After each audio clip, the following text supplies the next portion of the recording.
Chunk arrived in June 2025 with a broken jaw. He also had a fresh subdermal wound on one of his feet and new wounds on his upper body. His jaw probably was broken in a fight with another bear. I know people have speculated about other possibilities, and we don't know for sure, but I'm willing to bet that it was in a fight with another bear. They just locked jaws and they twisted, and Chunk just happened to break part of his mandible. So I'm sure he's in a lot of pain. Bears are so resilient. Especially these big males, they get into fights yearly over food, over sows, whatever it may be. Chunk came back like he had never hibernated. He was so big. So those fat stores that he came back with will also help him. He may not be able to eat as many salmon as he did last year. You know, as difficult as this is to watch, I love seeing it because it means he can catch fish and eat them. But he also has those fat reserves still. I have a lot of faith that he's going to do okay. He'll remain at the top of the hierarchy as well, just because he's such a huge bear. A lot of those younger adult males that aren't comparable in size, they're going to defer to him just because he's so giant. It's really going to have to be the bears that are in his or near his class and size that will be able to displace him. So he'll still have that advantage. His broken jaw isn't so much of a disability when he's trying to court a female. He was limping pretty severely too, and I don't know if love is the cure or... Yeah, he's not going to let a jaw injury get him down. He'll still get fat, he'll still clearly court some females, and maybe he'll be successful. He's a strong, dominant, and stubborn bear, and he found a way to eat fish and to keep on going. He has powered through his injury. He is fishing, and he is getting fatter than ever.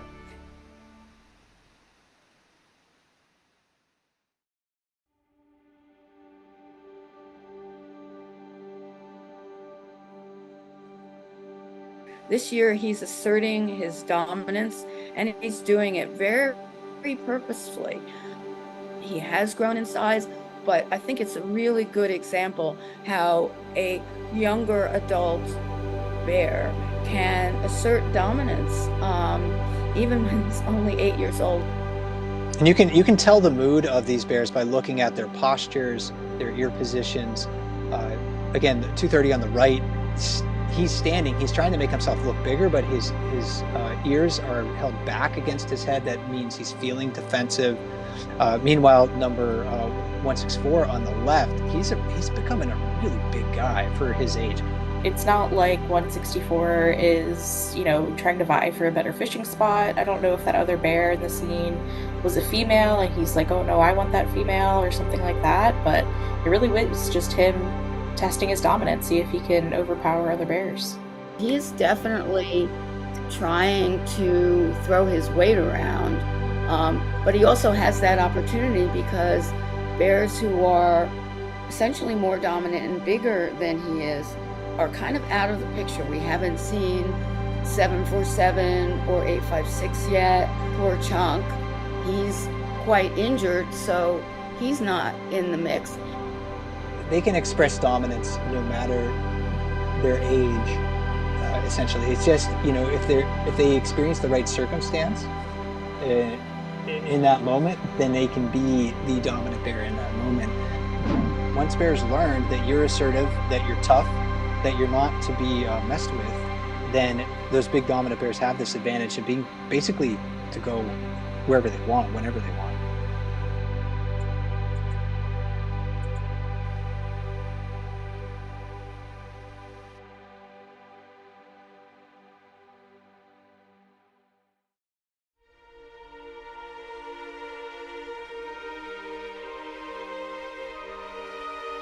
It's like you could walk across the river and never hit water this time of year, where they're just full of fish, climbing over each other, trying to make their way upriver. It's really quite a sight to see these salmon coming back upstream and getting to their spawning grounds. It's really incredible. I mean, isn't that a beautiful sight? Look below the falls. It's just bubbling with fish. And the whole river's like that. We should expect rivers and streams to be full of fish. So this, again, remember this. These sort of scenes should be our historic baseline. So many of our streams and rivers and watersheds in North America suffer from pollution, habitat loss, things like that.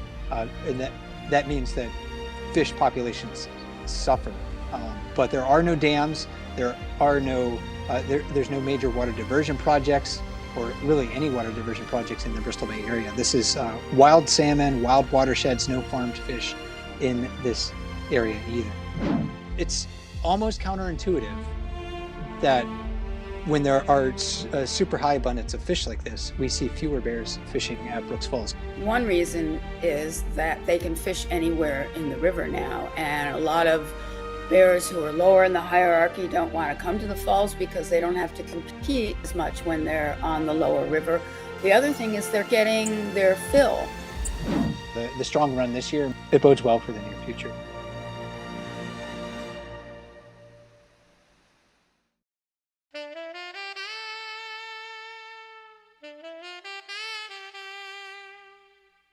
Some call him the flotato. Some say he is unsinkable. Many more say he is a giant who embraced change in his habits to take advantage of opportunity. When he was spotted on July 7th, around that time, rarely do I remember seeing a day where he wasn't at the falls. And perhaps one of the most identifiable characteristics of 602 is his little stomping dance he does, which is possibly a response to high adrenaline or excitement. One nickname I heard for this dance was the mashed potatoes, which I think fits pretty well with the flotato nickname he earned this summer. Oh my god, this bear. You just want to go up and rub his little belly. Yeah, not a good idea, Sarah. It reminds me of any time you've ever seen Homer Simpson laying in a pool. They always draw his belly sticking out of the water.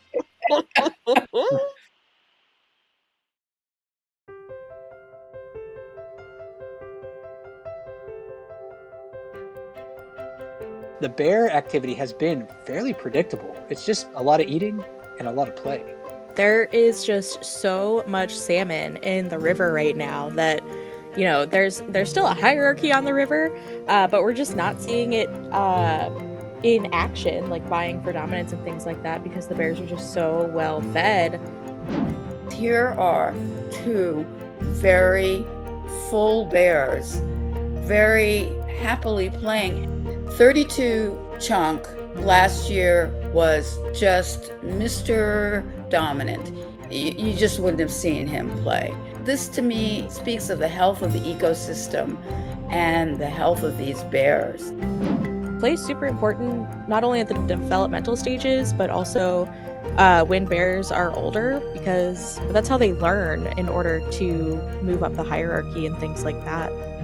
We really had so little play on the river in the last couple of years because the bears had to work so hard to make a living. I think under other circumstances in another year, they might not be so friendly. It's all due to the salmon. We wouldn't see them playing with each other if they had to compete over food.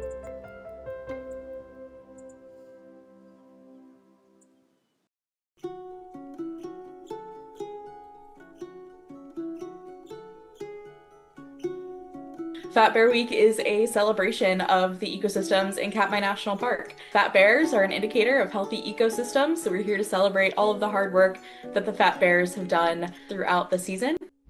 Let's meet the bears of Fat Bear Week 2025. Bear 99. Bear number 26. Bear 856, one of the oldest bears on the river. Bear number 909. Bear number 128. This is 32 Chunk. 128 Junior. 503. He faces a bear who is ranked among the absolute fattest. 609. Bear 602. 910. She is big, she is beautiful. 901. Oh my God, she's never been fatter. And Chunk is your 2025 Fat Bear Week champion. After dedicating themselves to a summer-long effort gorging on salmon, berries, and other foods, brown bears at Brooks River in Katmai National Park have reached peak fat. Bringing Fat Bear Week into the homes of millions of people is really, really exciting for us, and that is also just a joyous time. The 2025 Katmai Bearcam season was unforgettable. What stories will unfold at Brooks River this summer? Join us to find out on the Bearcams, brought to you by Katmai National Park and explore.org.